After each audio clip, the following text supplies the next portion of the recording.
नमस्कार प्यारे बच्चों, आज का हमारा अध्यापन बिंदु है सूरदास के द्वारा रचित वियोग वर्णन से संबंधित पदों की व्याख्या।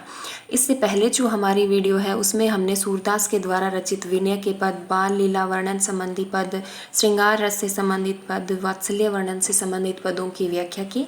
और आज हम सूरदास ने गोपियों के विरह का जिसमें वर्णन किया है उसकी हम व्याख्या भाग करेंगे। व्याख्या करने से पहले हमें इसका प्रसंग लिखना है। प्रसंग लिखना है प्रस्तुत काव्य पंक्तियाँ हमारी हिंदी की पाठ्य पुस्तक भक्ति काव्य सरिता में संकलित कृष्ण काव्य धारा के प्रतिनिधि कवि एवं अष्टछाप के जहाज के नाम से प्रसिद्ध सूरदास के द्वारा रचित वियोग वर्णन संबंधी पदों से ली गई है। ये पंक्तियाँ भ्रमर गीत प्रसंग से ली गई है। इसमें गोपियों की विरह वेदना का चित्रण किया गया है।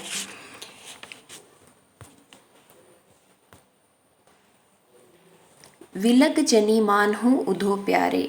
विलग का अर्थ होता है बुरा, जनी का अर्थ होता है मत, मानहु का अर्थ होता है मानना और उद्धव प्यारे का अर्थ है उद्धव प्यारे। उक्त पंक्तियों में सूरदास गोपियों की विरह व्यथा का वर्णन करते हुए कह रहे हैं कि गोपियाँ उद्धव से कह रही हैं कि हे प्यारे उद्धव, हमारी बातों का बुरा मत मानो। तुम जो हमें ज्ञान योग सिखाने आए हो उसमें तुम्हारा कोई भी दोष नहीं है, क्योंकि जहाँ से तुम आए हो वहाँ का प्रभाव तुम्हारे साथ आया है। वह मथुरा काजर की कोठरी जे आवे ते कारे। कारे का अर्थ होता है काला, काजर का अर्थ होता है काजल। वह मथुरा तो काजल की कोठरी के समान है, इसलिए वहाँ से जो भी यहाँ आता है काला ही होता है। तुम कारे सुफलक सुत कारे, कारे मधुप भंवारे। सुफलक सुत का अर्थ है अक्रूर जी और काले मधुप भंवारे का अर्थ है भंवरे। तुम कारे, तुम काले हो, सुफलक सुत कारे, अक्रूर भी काले हैं, कारे मधुप भंवारे और भ्रमर भी काले हैं। कमल नैन की कौन चलावे, सबहनी में अनियारे। अनियारे का अर्थ होता है अनुपम, सबहिनी का अर्थ होता है सभी में, और कमल नैन कौन है? श्री कृष्ण। इन सभी काले वर्ण वालों के साथ कमल रूपी नेत्रों वाले कृष्ण अनुपम प्रतीत हो रहे हैं। मानो नील माटते कांडे, ले जमुना जो पखारे। पखारे का अर्थ होता है धोना और कांडे का अर्थ होता है निकालना। नील माट का अर्थ है नीले मटके से। ये सारे के सारे ऐसे लग रहे हैं मानो कि इन्हें नील के मटके में डुबोकर यमुना के जल में धो दिया है। संभवतः इसी कारण से यमुना का जल भी काला हो गया है।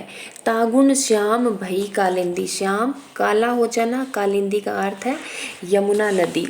इसी कारण से यमुना का जल भी काला हो गया है। सूर श्याम गुण न्यारे। सूरदास कहते हैं कि श्री कृष्ण के गुण न्यारे ही हैं, सबसे अलग हैं, सबसे अनोखे हैं। ये इसकी व्याख्या भाग है। उसके पश्चात हमें इसका विशेष लिखना है। विशेष में हमें लिखना है प्रस्तुत काव्य पंक्तियों में गोपियों का उपालंब भाव व्यक्त हुआ है। गोपियों ने उद्धव को उपालंब देते हुए कहा है कि मथुरा में सभी काले हैं, सिर्फ श्री कृष्ण हैं, उनका रूप अद्वितीय है।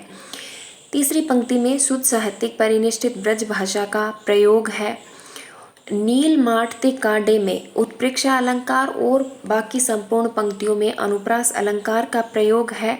प्रसाद गुण अभिव्यक्त हुआ है, वैदर्भी रीति का प्रयोग है, शांत रस है। ये सब हमें इसके विशेष में लिखना है। उसके पश्चात अगले भाग की व्याख्या के अंदर प्रसंग वही रहेगा जो पहले इसके अंदर हमने किया है। उसके बाद इसके अंदर भी प्रसंग वही सेम रखना है। उसके पश्चात इसकी व्याख्या करनी है। मधुकर जो तुम हितु हमारे। हितु का अर्थ होता है शुभ चिंतक और मधुकर का अर्थ होता है भ्रमर। उक्त पंक्तियों में सूरदास कह रहे हैं कि उद्धव द्वारा बार बार योग साधना का उपदेश दिए जाने पर गोपियां झुंझला उठती है और झुंझलाकर उनकी भर्त्सना करती हुई भ्रमर के माध्यम से कहती है, मधुकर जो तुम हितु हमारे, हे भ्रमर, यदि तुम सचमुच हमारे शुभ चिंतक हो, हमारा भला चाहते हो, तो या भजन सुधा निधि में जनी डारो जोग जल खारे। जनी का अर्थ होता है मत और डारो का अर्थ है डालना, यानी मत डालो। भजन सुधा निधि का अर्थ है कृष्ण भजन रूपी अमृत सागर और जोग जल खारे का अर्थ है योग का खारा जल। कि यदि तुम सचमुच में हमारा भला चाहते हो तो हमारे इस कृष्ण भजन रूपी अमृत के सागर में अपने योग रूपी खारे जल को मत मिलाओ, क्योंकि तुम्हारा यह योग हमारे लिए खारे जल के समान अरुचिकर है। सुनी सठ, सठ का अर्थ होता है मूर्ख, सुनी का अर्थ है सुनो। सुनी सठ रीति सुरभि पेयदायक, क्यों न लेत हल फारे। सुरभि का अर्थ होता है गाय, पेयदायक का अर्थ होता है दूध देने वाली। हे मूर्ख सुन, क्या तुम्हें संसार की रीत नहीं मालूम। सुनी सठ रीति, क्या तुम्हें संसार की रीत नहीं मालूम, जिसका जो काम होता है उससे वही काम लिया जाता है। सुरभि पेयदायक, जैसे गाय दूध देती है, क्यों न लेत हल फारे, फिर उसे हल में क्यों नहीं जोता जाता। क्यों न लेत हल फारे, कि जो गाय दूध देती है उसका काम दूध देने का है तो उसको हल में नहीं जोता जाता, अर्थात गाय को हल में जोतना अनुचित है। वैसे ही हम कृष्ण प्रेम में अनुरक्त युवतियों के लिए योग साधना अनुचित है। जो भयभीत होत रज्जु देखत, रज्जु का अर्थ होता है रस्सी और भयभीत का अर्थ होता है डर जाना। गोपियाँ कहती है, जो व्यक्ति यदि रस्सी देखकर ही सांप का अनुमान कर भयभीत हो जाता है, क्यों बड़वत अहि कारे। अहि का अर्थ होता है सर्प सांप और कारे का अर्थ होता है काला। बड़वत का अर्थ होता है आगे बढ़ाना। गोपियाँ कहती है, जो व्यक्ति रस्सी देखकर ही सांप का अनुमान कर भयभीत हो जाता है, उसके आगे काले सांप को लाने से कोई लाभ नहीं, अर्थात काला सांप उसके आगे क्यों बढ़ाया जाए। निज कृत समझा बेनु दसनन हति। बेनु दसनन हति का अर्थ होता है दांतों को काट कर, दसनन हति दांतों को काट कर, और निज कृत का अर्थ है स्वयं के कार्य से समझो। कमल के प्रति भ्रमर के अनन्य अनुराग की ओर संकेत करती हुई गोपियाँ कहती है, हे भ्रमर, निज कृत, जरा अपने कर्मों की ओर देख। बेनु विचार कर, तुम अपने कर्मों की ओर देख और विचार कर। बेनु दसनन हति, जिस फूल पर तू बैठता है उसे अपने दांतों से काट कर छलनी किए बिना वहाँ से कभी नहीं हटता। धाम तजत नहीं हारे, तजत त्यागना और धाम अपने स्थान से, कि जिस फूल के ऊपर तू बैठता है जब तक उस फूल को अपने दांतों से छलनी नहीं कर देता तब तक वहाँ से नहीं हटता। इस क्रिया में तुम्हें चाहे कितना ही परिश्रम क्यों न करना पड़े, परंतु तू कभी हार नहीं मानता। तो अपनी इस शक्ति के रहते हुए भी सो बल अछत निशा पंकज भ्रमी। निशा का अर्थ है रात्रि।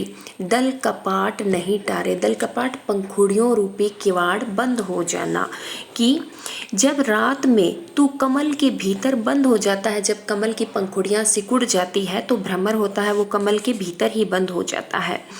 तू अपने बल के रहते हुए भी रात में जब कमल के भीतर बंद हो जाता है तो कमल की पंखुड़ियों रूपी किवाड़ों को, जिनके भीतर तू बंद रहता है, तुझसे काटते नहीं बनता, क्योंकि तू कमल से अनन्य प्रेम करता है, इसलिए उसे क्षति पहुंचाना सहन नहीं कर सकता और उसी के भीतर घुटकर मर जाता है। यही स्थिति हमारी है, इसलिए हम श्री कृष्ण को छोड़कर योग साधना करना हमारे लिए कतई संभव नहीं है। ये अली चपल मोद रस लंपट। मोद रस का अर्थ होता है आनंद रस। ये अली चपल मोद रस लंपट। हे भ्रमर, आनंद रस के लोभी। लंपट का अर्थ क्या होता है? लोभी। चपल का अर्थ होता है चंचल। अली का अर्थ होता है भ्रमरा और मोद रस का अर्थ होता है आनंद रस। कि हे भ्रमर, आनंद रस के लोभी, कतई बकत बेकाज। बकत का अर्थ होता है बकना और बेकाज का अर्थ होता है बिना किसी कारण के। तू यहाँ बेकार ही क्यों बक रहा है? सूर श्याम छवि क्यों बिसरती है, नख शिख अंग विराज। हमारे लिए कृष्ण का त्याग असंभव है, क्योंकि श्री कृष्ण की नख शिख सहित छवि हमारे हृदय में अंकित है और हम उसे नहीं भुला सकती। बिसरती का अर्थ है बिसार देना, भुला देना, और छवि का अर्थ होता है सौंदर्य। कि आनंद रस के लोभी, तू यहाँ बेकार क्यों बक रहा है? हमारे लिए कृष्ण का त्याग असंभव है, क्योंकि श्री कृष्ण की नख शिख सहित छवि हमारे हृदय में अंकित है, हम उसे नहीं भुला सकती। ये इसका व्याख्या भाग है। उसके पश्चात हमें इसका विशेष लिखना है। विशेष में हमें लिखना है, प्रस्तुत काव्य पंक्तियों में योग साधना का विभिन्न उपमानों के द्वारा निषेध किया गया है। श्री कृष्ण के प्रति गोपियों का एक निष्ठ भाव व्यक्त हुआ है। शुद्ध साहित्यिक परिनिष्ठित ब्रज भाषा का प्रयोग है। शांत रस का प्रयोग है। प्रसाद गुण विद्यमान है। भजन सुधा निधि में रूपक अलंकार और संपूर्ण काव्य पंक्तियों में अनुप्रास अलंकार का सुंदर प्रयोग किया गया है। इसके पश्चात अगले भाग की व्याख्या करते हैं हम। इसका प्रसंग लिखना है, क्योंकि इन काव्य पंक्तियों में सूरदास ने गोपियों के माध्यम से निर्गुण ब्रह्म का खंडन किया है। तो इसका प्रसंग लिखने के लिए हमें लिखना है, प्रस्तुत काव्य पंक्तियाँ हमारी हिंदी की पाठ्य पुस्तक भक्ति काव्य सरिता में संकलित सूरदास के द्वारा रचित वियोग वर्णन संबंधी पदों से लिया गया है। यह प्रसंग भ्रमर गीत सार से लिया गया है। इसमें गोपियों की विरह दशा का वर्णन किया गया है और इन काव्य पंक्तियों में निर्गुण का निषेध कर सगुण ईश्वर की स्थापना की गई है। ये इसका प्रसंग लिखना है। उसके पश्चात हमें इसकी व्याख्या करनी है। निर्गुण कौन देश को वासी, प्रश्नवाचक चिन्ह है इसके अंदर। तो गोपियां हैं वो उद्धव से प्रश्न कर रही है इन काव्य पंक्तियों में। उक्त पंक्तियों में गोपियां उद्धव से निर्गुण ईश्वर के बारे में विनोदात्मक रूप में प्रश्न करती हुई उद्धव से पूछती है, निर्गुण कौन देश को वासी, कि तुम्हारा यह निर्गुण ब्रह्म किस देश का निवासी है। मधुकर कही समुझाई, सोह दे बूझती, सांच ने हाँसी। हाँसी का अर्थ है कि हम मजाक नहीं कर रही हैं, और बूझती सांच का अर्थ है कि हम सच्चाई जानना चाहती हैं, और सोह का अर्थ है सौगंध देकर पूछ रही हैं। हे मधुकर, तुम हमें हंसते हुए समझाकर बताओ। हम सौगंध देकर कहती हैं कि हम सच में पूछ रही हैं, हम हंसी मजाक में नहीं पूछ रही कि तुम्हारा निर्गुण ब्रह्म किस देश का निवासी है। को है जनक, जनक का अर्थ क्या है? पिता। तुम हमें यह बताओ कि निर्गुण ईश्वर के पिता कौन है। कौन है? जननी। जननी का अर्थ है माता, कि तुम्हारे निर्गुण ईश्वर की माता कौन है। कौन नारी को दासी, नारी का अर्थ है पत्नी, कि उसकी पत्नी कौन है और कौन उनकी दासी है।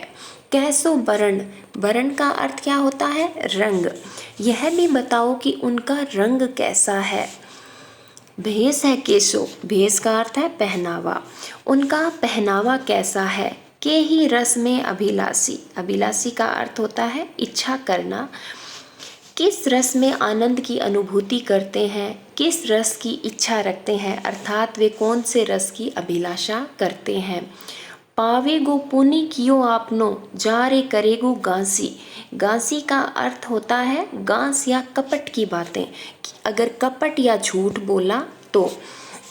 गोपियां भ्रमर को सावधान करते हुए कहती है कि हे भ्रमर, पावे गो पुनि कियो आपनो, जा रे करेगो गांसी। गांसी कपट, यदि तूने कपट की बात कही या झूठ बोला तो फिर अपनी करनी का फल तुझे भुगतना पड़ेगा।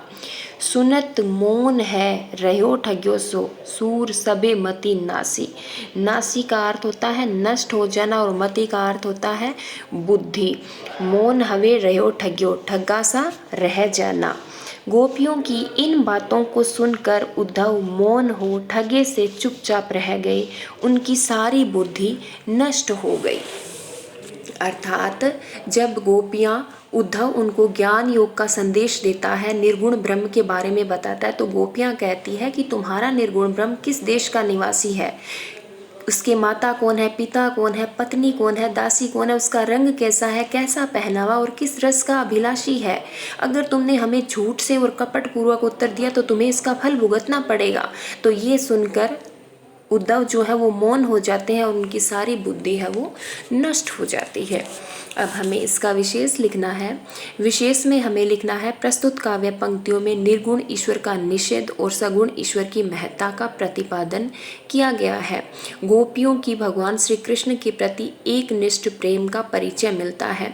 शुद्ध साहित्यिक ब्रज भाषा का प्रयोग है, अनुप्रास अलंकार का प्रयोग है, शांत रस की अभिव्यक्ति है, प्रसाद गुण विद्यमान है, शब्द चयन सर्वथा उचित और कवि के भावों को व्यक्त करने में पूरी तरह से सक्षम है। बोधगम्यता और प्रवाहमयता का गुण आदि से अंत तक अनवरत रूप से बना हुआ है।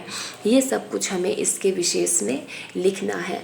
तो आज हमारे सूरदास से संबंधित पदों का व्याख्या भाग पूरा हो गया है। अब हम आगे का जो अपना पाठ्यक्रम है, अगली जो चौथा पाठ है, अपना चौथा लेशन है, वो तुलसीदास से संबंधित है। तो आगे के जो भी हमारे वीडियो लेक्चर, अब आपकी क्लास जो है वो कॉलेज में लगनी शुरू हो गई है, तो आगे का जो भी हमारा पाठ्यक्रम का भाग पूरा होने से रह गया है वो हम क्लासरूम में करेंगे। धन्यवाद।